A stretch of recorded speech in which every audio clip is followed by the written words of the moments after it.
Hello.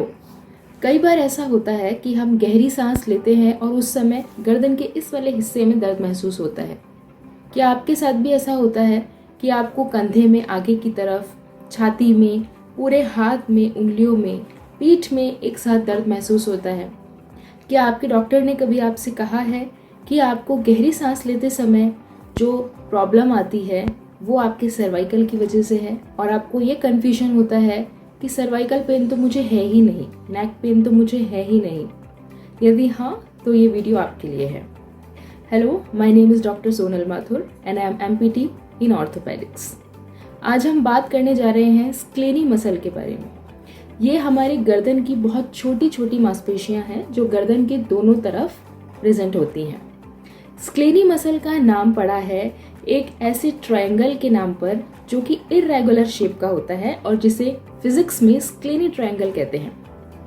Actually जिस तरह से ट्रायंगल 3 कॉर्नर्स से 3 साइड से बना होता है, उसी तरह स्क्लेनी ट्रायंगल भी 3 मसल से मिलकर बनता है। स्क्लेनी एंटीरियर, पोस्टीरियर एंड स्क्लेनियस मीडियस।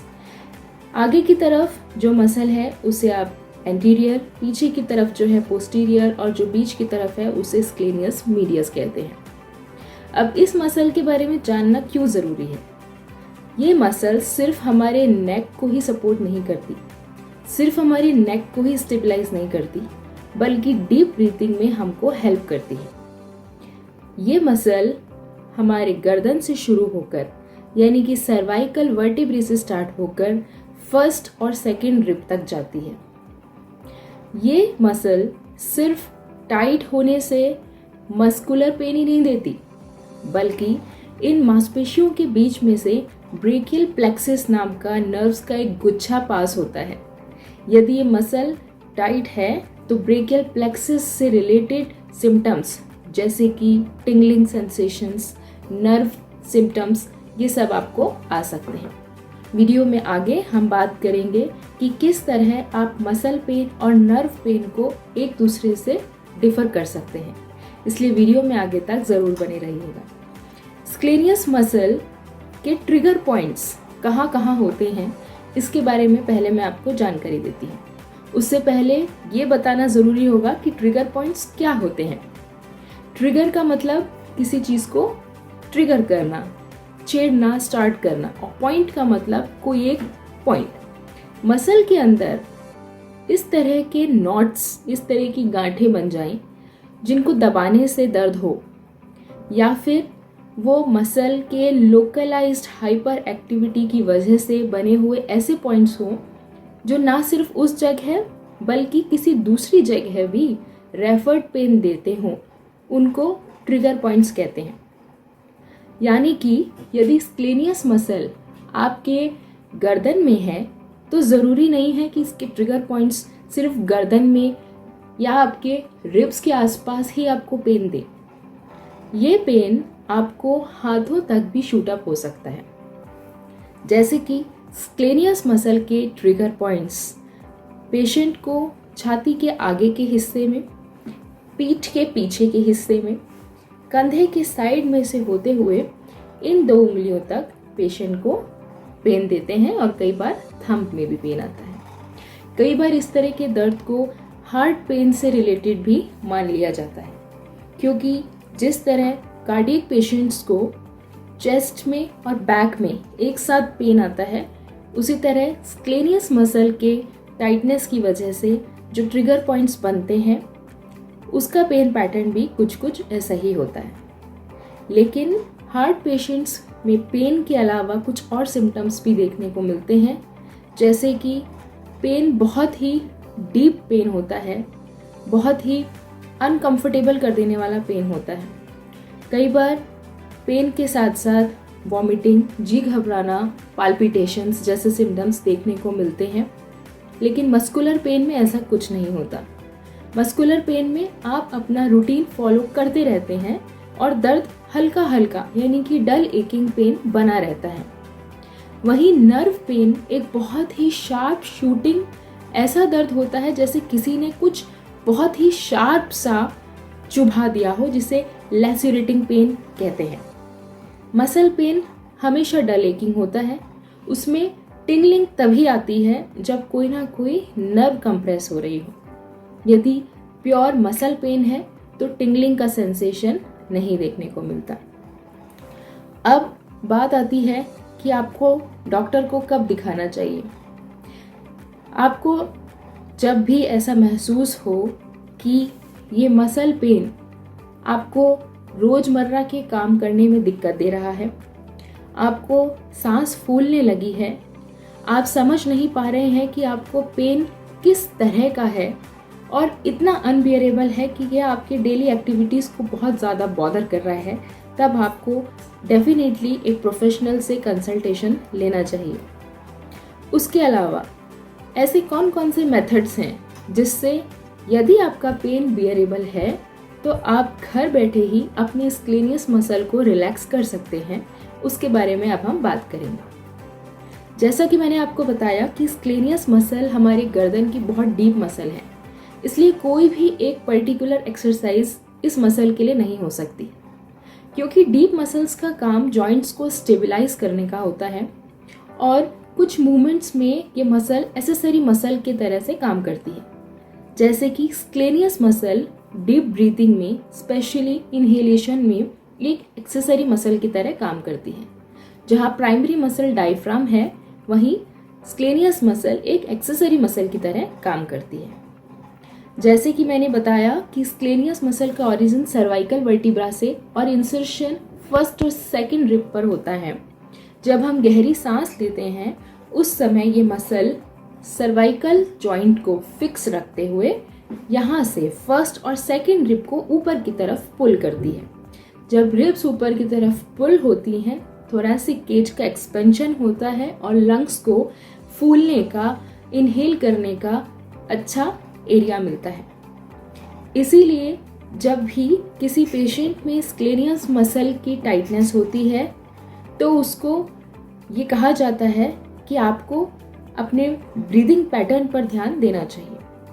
तो सबसे पहली बात तो ये कि जब भी आपको ब्रीदिंग में डिफ़िकल्टी होने लगे तो माइंडफुल ब्रीदिंग की तरफ ध्यान दिया जाए। माइंडफुल ब्रीदिंग का मतलब है गहरी सांस अंदर लेना और गहरी सांस बाहर छोड़ना माइंडफुली किया जाए।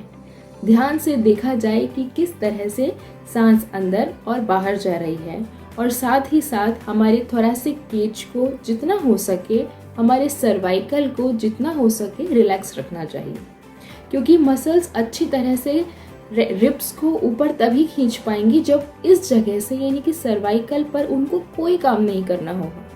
कुछ पेशेंट्स इस तरह सांस लेते हैं जो कि बिल्कुल गलत है। सांस लेने का तरीका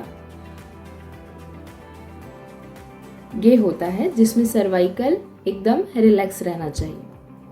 दूसरी बात आती है ट्रिगर पॉइंट रिलीज की। ट्रिगर पॉइंट्स को आप मसल बेली के ऊपर इस तरह से पाल्पेट करते हुए महसूस कर सकते हैं। जिस भी पॉइंट पर आपको सबसे ज़्यादा दर्द हो उस पॉइंट पर फिंगर्स को रखिए, हल्का सा उसको प्रेस करिए और जब आपको ये श्योर हो जाए कि यही पॉइंट है जो मुझे दर्द दे रहा है तो उसको 70 सेकेंड्स या 80 सेकेंड्स तक प्रेस करके रखिए। बहुत ज़्यादा अनबियरेबल पेन नहीं होना चाहिए, लेकिन माइल्ड कंप्रेशन के साथ में आप अपने ट्रिगर पॉइंट को कुछ देर के लिए यदि दबा कर रखेंगे तो जब आप फिंगर कांटेक्ट हटाएंगे तो उस जगह ब्लड फ्लो बहुत तेज़ी से होगा और जो भी वेस्ट मटेरियल्स वहाँ इकट्ठा है जिनकी वजह से पेन प्रोड्यूस हो रहा है वो काफ़ी हद तक इम्प्रूव होंगे। इसके अलावा फिजियोथेरेपी में ऐसी बहुत सी टेक्निक्स हैं जिससे मसल्स को कॉन्शियसली रिलैक्स रिलीज किया जा सकता है। इनमें से एक टेक्निक के बारे में आपको मैं बताती हूँ जो कि PNF के नाम से बहुत फेमस है। PNF का मतलब है प्रोप्रियोसेप्टिव न्यूरोमस्कुलर फैसिलिटेशन और PNF के अंदर ही बहुत सारी सब कैटेगरीज हैं एक्सरसाइजेस की, जिनमें से एक बहुत ही कॉमन एक्सरसाइज है जिसे होल्ड एंड रिलीज टेक्निक कहा जाता है। होल्ड एंड रिलीज का मतलब है कि जिस भी पर्टिकुलर मसल का आपको एक्सरसाइज करना है, रिलीज करना है, उस मसल का एक्शन आप करिए, उसको होल्ड करिए अगेंस्ट रेजिस्टेंस और फिर उसको रिलैक्स करिए। जैसे जैसे आप एक्सरसाइज में आगे की तरफ प्रोग्रेस होते जाते हैं, आप महसूस करते हैं कि आपकी मसल्स काफ़ी हद तक रिलीज हो गई हैं और आपकी रेंज ऑफ मोशन इम्प्रूव हो गई है। फॉर एग्जाम्पल, स्क्लेनियस मसल के बारे में जब हम बात करते हैं, तो जब दोनों तरफ की मसल्स एक साथ काम कर रही है और रिब्स पर से वो फिक्स्ड है, तो वो गर्दन को यानी कि सर्वाइकल को नीचे की तरफ झुकाने का काम करेगी, जिसे फॉरवर्ड फ्लेक्शन कहते हैं। यदि ये मसल्स सर्वाइकल वर्टिब्रा से फिक्स हैं, तो ये दोनों तरफ की रिब्स को ऊपर की तरफ पुल करने का काम करेगी, जो कि डीप ब्रीदिंग के समय होता है। यदि हम सिर्फ एक ही तरफ की मसल का यूज कर रहे हैं और उस समय हम मूवमेंट देखना चाहते हैं नेक जॉइंट पर यानी कि सर्वाइकल जॉइंट पर, तो ये लेटरल फ्लेक्शन का काम करती है। तो अब यहाँ एक्सरसाइज इस तरह से बनती है कि यदि आपको आपके लेफ्ट साइड के मसल को रिलीज करना है, आपको इस तरफ दर्द है, तो आप अपने इस वाले हाथ से थोड़ा सा मूवमेंट प्रोड्यूस करके इस वाले हाथ से उस मूवमेंट को रोकेंगे। अपनी मसल से आप 25% का फोर्स लगाएंगे और इस हाथ से आप उस फोर्स को रेजिस्ट करेंगे। थोड़ी देर के लिए इस रेजिस्टेड एक्सरसाइज को आप होल्ड करके रखेंगे। मन ही मन आप 7-8 सेकेंड्स तक काउंट करेंगे और उसके बाद में आप मसल को रिलैक्स करेंगे। इस प्रोसेस को 5 से 7 बार रिपीट करने के बाद आप नेक मूव करके देखिए और आपको पता चलेगा कि आपको कितना इम्प्रूव हुआ है। एक और टिप मैं यहाँ देना चाहूँगी जो ज़्यादातर फिजियोज देते हैं, और वो ये कि हमेशा आपको एक्सरसाइज शुरू करने से पहले और एक्सरसाइज करने के बाद अपनी जॉइंट को ज़रूर असेस करना चाहिए, क्योंकि ज़्यादातर पेशेंट्स की कंप्लेंट होती है कि हम दिन में 10 बार एक्सरसाइज करते हैं लेकिन हमें कोई फ़ायदा नहीं होता। और असलियत ये होती है कि एक्सरसाइज या तो आप 10 बार नहीं कर रहे हैं, या फिर आप 10 बार गलत तरह से कर रहे हैं, या फिर आपको पता ही नहीं है कि पहले कितना दर्द था और अब कितना इम्प्रूवमेंट है। हम ये सोचते हैं कि एक ही बार में हमारा दर्द पूरी तरह ठीक हो जाएगा, लेकिन यदि आप प्री एंड पोस्ट असेसमेंट करेंगे तो आपको डेफिनेटली पता चलेगा कि आपने एक सिंगल सेशन में कितना इम्प्रूवमेंट गेन किया है। और धीरे धीरे जैसे जैसे आपको कॉन्फिडेंस बिल्डअप होता जाएगा, आपको फ़ायदा दिखने लगेगा। यही एक्सरसाइज आप सांस लेने और छोड़ने के साथ भी कर सकते हैं। जैसे कि आप अपने पलंग पर सीधा लेट जाएं और आप फोर्सफुली अपनी सांस को अंदर की तरफ खींचें, गर्दन को रिलैक्स करते हुए, और फिर धीरे धीरे उसको बाहर छोड़ें। इस तरह से एक्सरसाइज करने से आपको काफ़ी फ़ायदा होगा। इसके अलावा आप किसी भी नियर बाय फिजियोथेरेपी क्लिनिक पर जाकर मसल रिलीज से रिलेटेड काफ़ी सारी एक्सरसाइजेस सीख सकते हैं, लेकिन ध्यान रखिए कि हर पेशेंट का डायग्नोसिस अलग होता है और हर फिजियो अपने डायग्नोसिस के हिसाब से ही मैनेजमेंट स्ट्रेटेजी बनाते हैं, क्योंकि ये बहुत छोटी मसल्स हैं गर्दन की और इनकी कोई आइसोलेटेड एक्सरसाइज नहीं हो सकती। इसलिए हर एक फिजियो का ट्रीटमेंट प्रोटोकॉल अलग होता है and you should respect the protocol of your respective physio. I hope आपको ये वीडियो पसंद आया होगा। अगले वीडियो में हम इसी से रिलेटेड एक और सिंड्रोम की बात करेंगे, जिसे थोरैसिक आउटलेट सिंड्रोम कहते हैं, और ये सिंड्रोम भी पेशेंट को इसी जगह दर्द देता है। इस प्रॉब्लम को हम मसल टाइटनेस की प्रॉब्लम से किस तरह डिफर कर सकते हैं, इस बारे में हम अगले वीडियो में बात करेंगे। Thank you.